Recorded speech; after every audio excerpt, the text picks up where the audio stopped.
Thank you very much. Thank you all for being our Saturday night movie. Yeah, great, great, great. I'm going to start with something you said in the introduction, Kleber. You said that you wrote this part for Wagner. And this is not something you have ever done before, right? With an actor in mind. So can you tell us why? Well, we hit it off quite really well once we met at the Cannes Film Festival. I was a film critic at the time. And he had a film in Cannes at Un Certain Regard called Cidade Baixa, Lower City, a film by Sérgio Machado. And I interviewed him, and that was the first time I had personal contact with Wagner Moura. That was 20 years ago. 20 years ago, yeah. And then I interviewed him as a critic for Elite Squad, Tropa de Elite, the film by José Padilha, which won the Golden Bear in Berlin. And then I made my own film, Neighboring Sounds, which he saw. And then in a festival in the south of Brazil, Gramado, we met. And then we began this. We established the idea of working together sometime. But of course, it's really hard to, I mean, sometimes you want to work with an actor or an actress, but you really have to find the right material. I mean, you can't just go and improvise. So years went by, and I finally decided to sit down and write a script very specifically tailored for Wagner. He's sitting next to me, but I can tell you that I find him a great actor. He's incredibly charismatic. He has the star quality of what stars mean, I think, in cinema. The camera loves him. And on top of that, he's a good man, you know? So that's the full package. Who was your second option? Let's check. Yeah, there was an awkward, strange question in, I can't remember where it was. Telluride. In Telluride, yeah.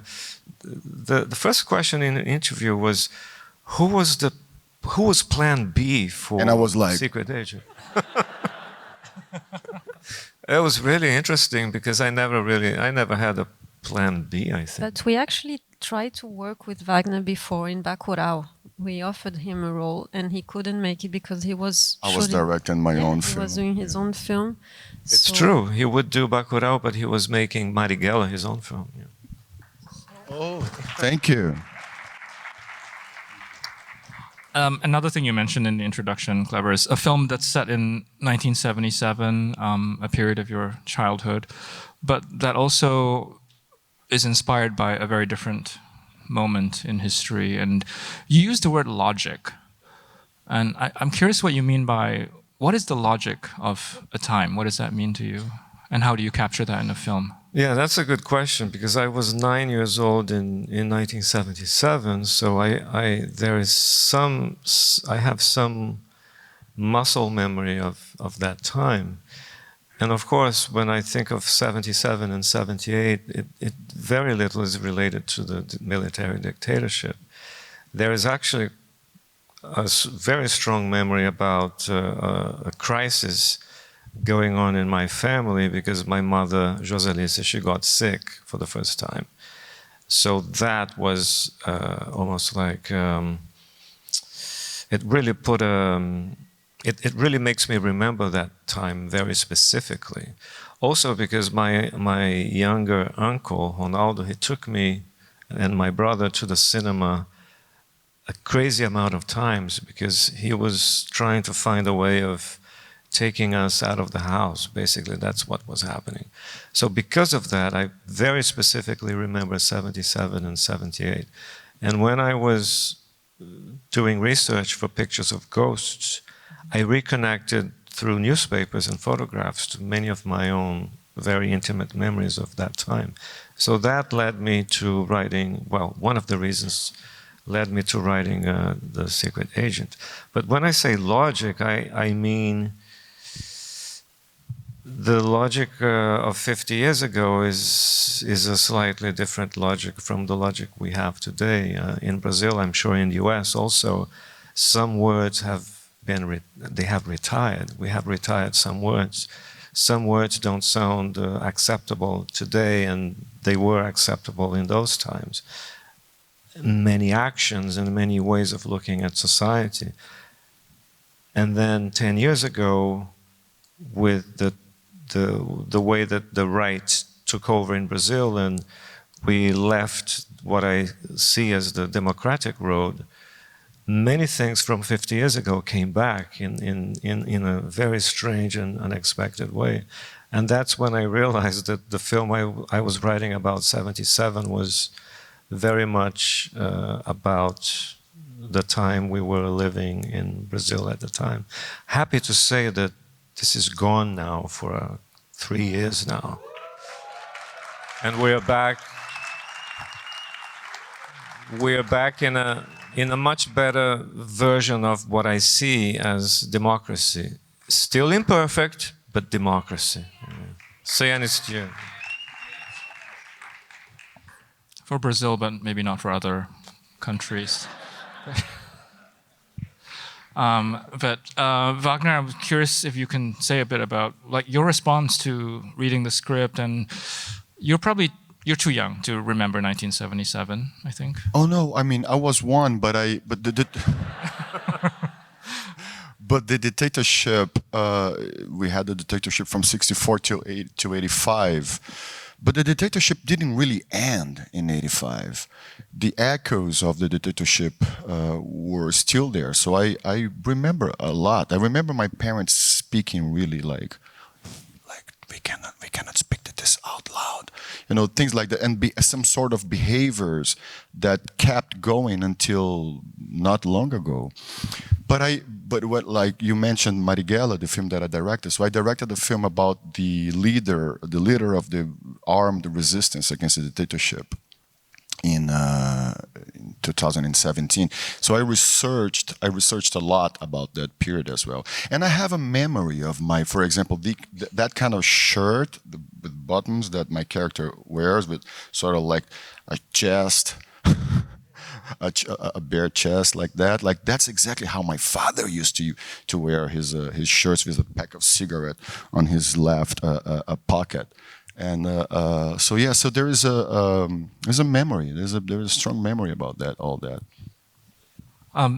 You mentioned Pictures of Ghosts, which was the film we had you here with 2 years ago, you and Emilie, and I'm wondering if you can say, those of you who've seen it will get the very clear connections, but one thing that that stands out for me about the connection between the films is the clip of your mother in Pictures of Ghosts, where she talks about what oral history is.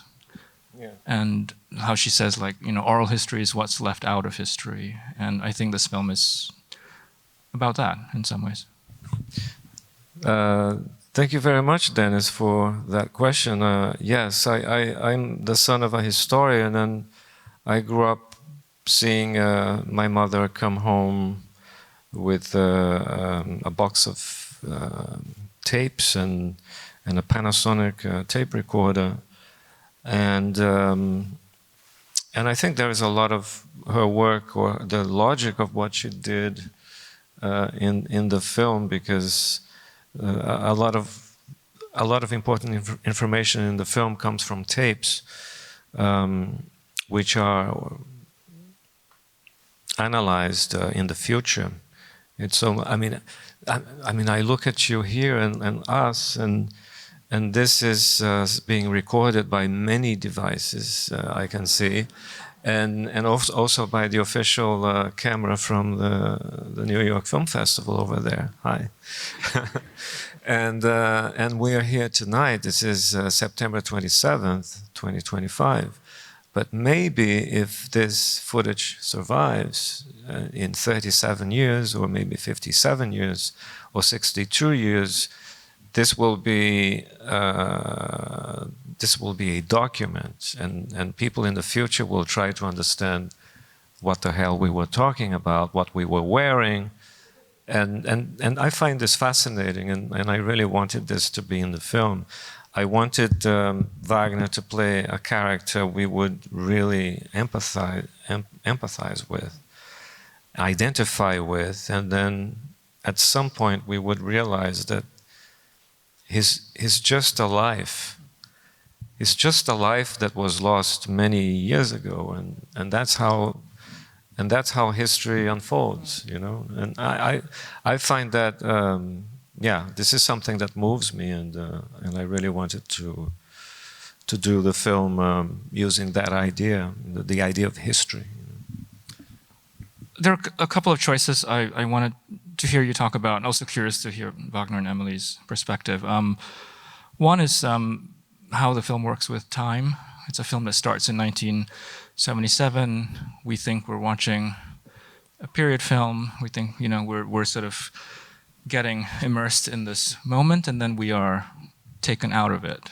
There's this flash forward.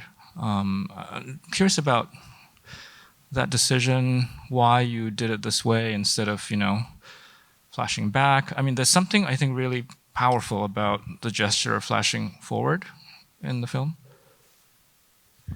Well, you mentioned Pictures of Ghosts, and I think the films are very much connected. And when we first started talking about the film in 2020, I think, so we were trying to make this film happen, but it was very complicated time.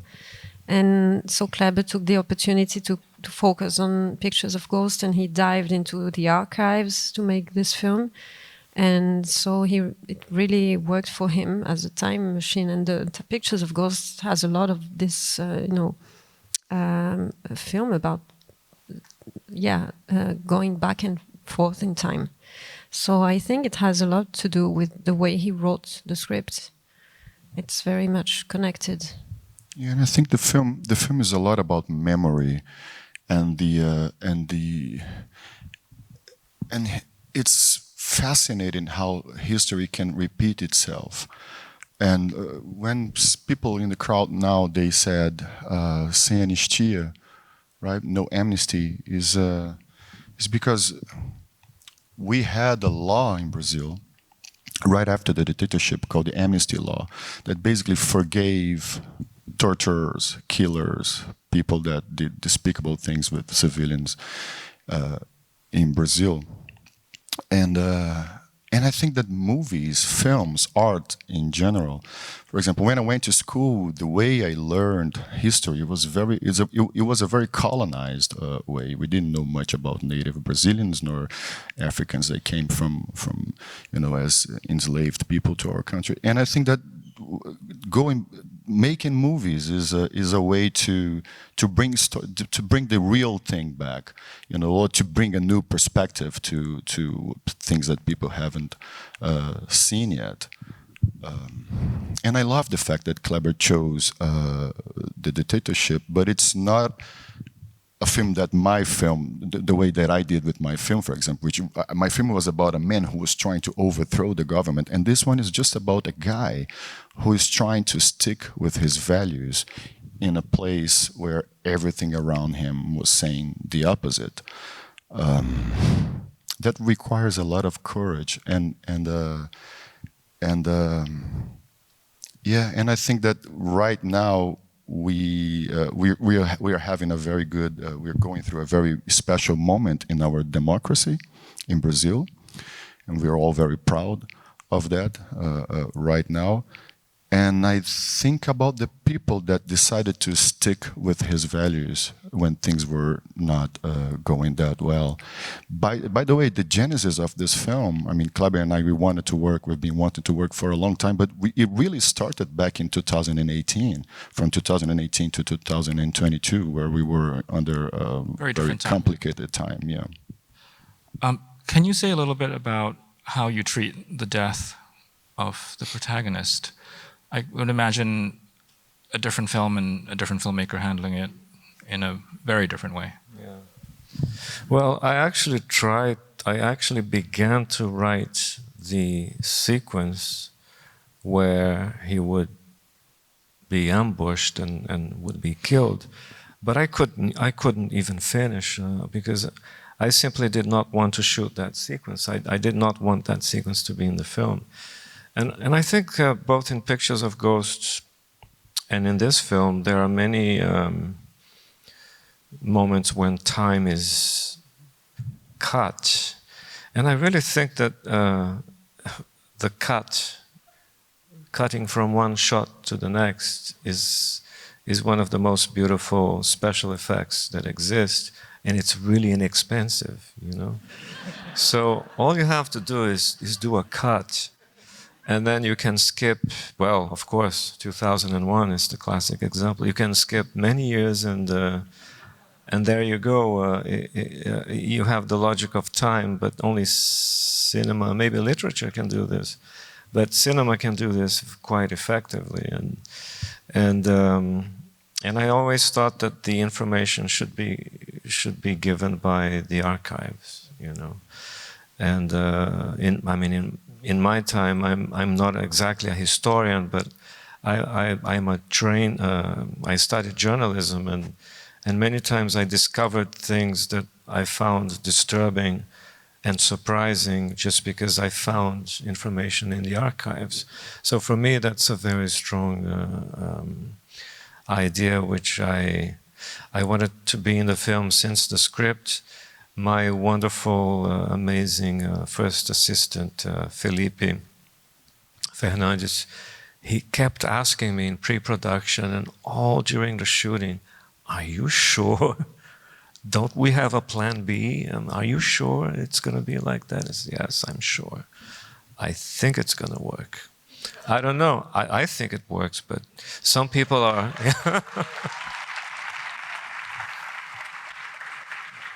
I understand it's very painful, but I think it's the nature of this story, I think, yeah. Well, we are out of time, but I want to congratulate and thank you all. It's really one of the films. Thank you. Here. Thank you. Thank you. Thank you very much.